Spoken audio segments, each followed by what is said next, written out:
Hi there! Today, we are going to learn about the fourth of the 5 features of effective writing, style. But before that, can you tell me what the other features are? That's right, focus, organization, support and elaboration, and conventions.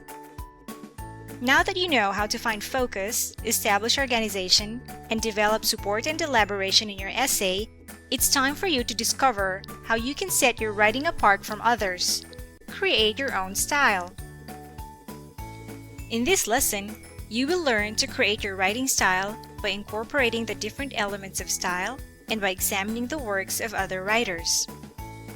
Style is the way that you, as a writer, present your writing in a manner that fits your audience and your purpose of writing.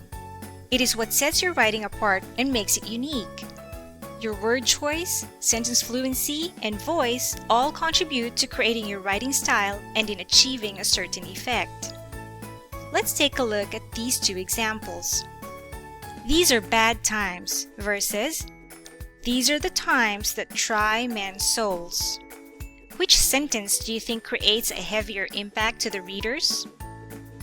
I agree with you if you say it's the second sentence. By the way, do you know who wrote this? When Thomas Paine wrote, "These are the times that try men's souls," he arranged his words to convey a sense of urgency and desperation. Had he written, "These are bad times," it's likely he wouldn't have made such an impact, right? How do you create your writing style? As we have said time and time again, knowing your audience is very important. Consider asking yourself these questions. What do your readers know about the topic that you wrote or are going to write about? Are your readers likely to have an emotional response to your work? What do you want your readers to do, think, or feel? Let's examine these excerpts that were written by the same author on the same topic with the same main idea. Let's read the first version. Experiments show that heliconius butterflies are less likely to ovipose on host plants that possess eggs or egg-like structures. These egg mimics are an unambiguous example of a plant trait evolved in response to a host-restricted group of insect herbivores. The other version reads, "Heliconius butterflies lay their eggs on passiflora vines. In defense, the vines seem to have evolved fake eggs that make it look to the butterflies as if eggs have already been laid on them." What changed? Yes, the audience changed.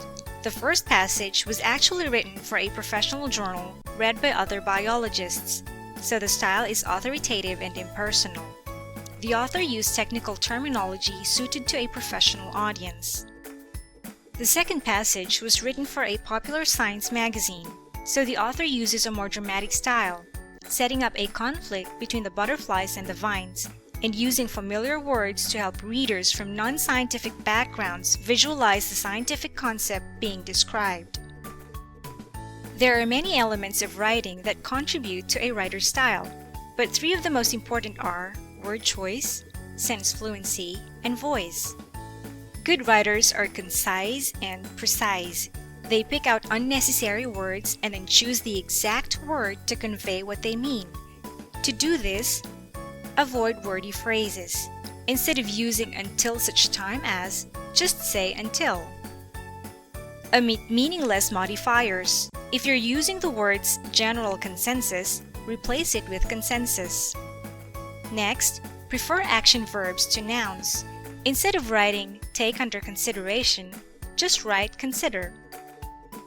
Concise writing doesn't require that you make every sentence short, but that you make every word count. Use the best, most exact word to capture your meaning.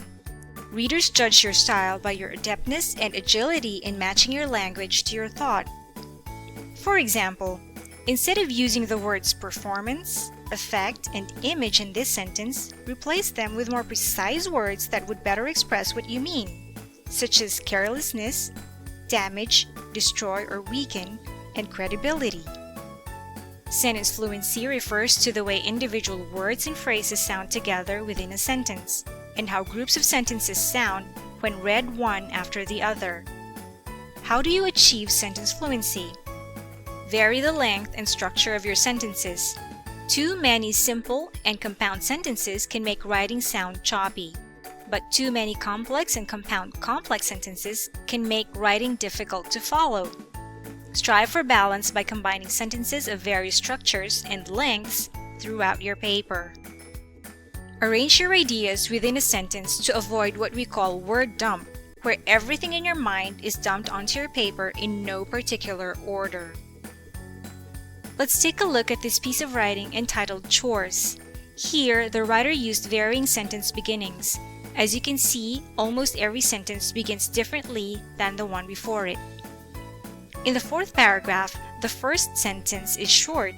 It consists of two tiny parts separated by a comma.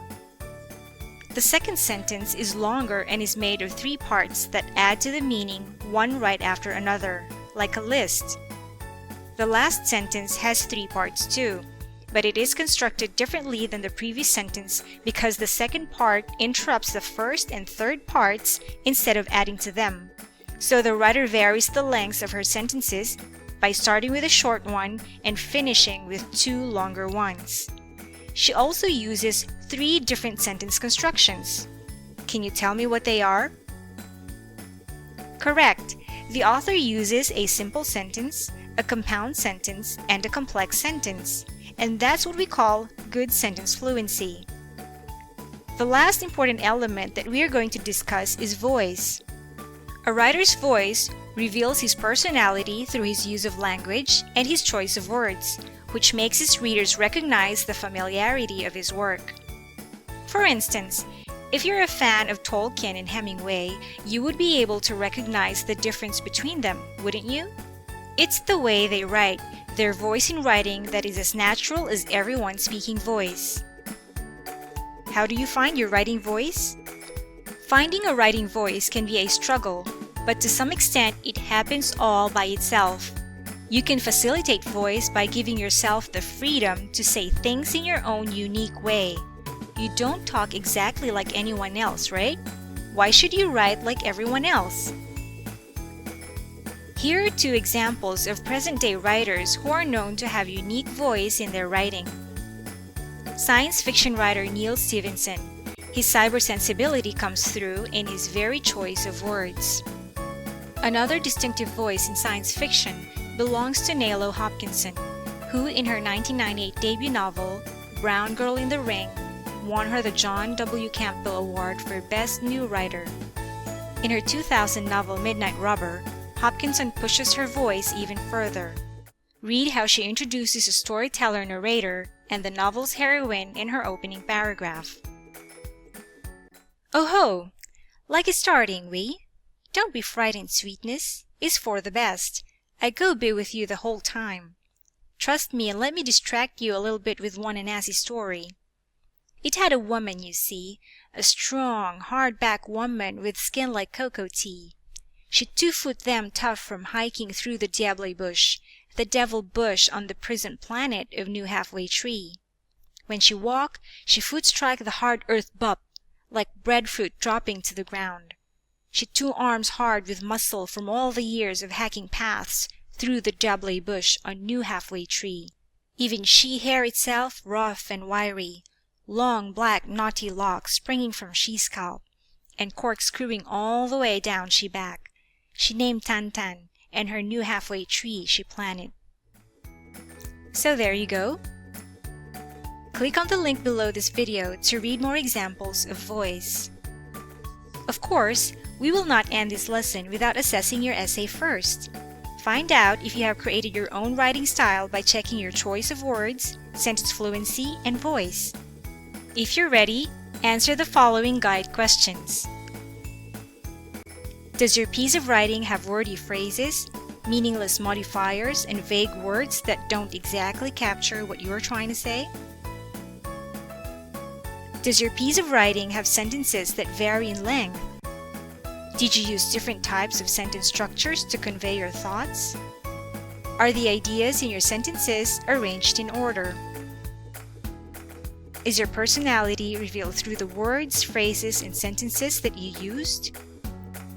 If you answered yes to all the guide questions, then you're ready to move on to the last feature of effective writing. However, if you answered no to question number 3, don't worry, because finding your own writing voice will soon come out. No one can loan that or teach you that. Your voice is yourself in your writing. Our next topic will be on writing conventions. If you have any questions about today's lesson, please send me a private message via Sunago Learn. For technical help, you may contact us at the following channels. Thank you and keep on writing!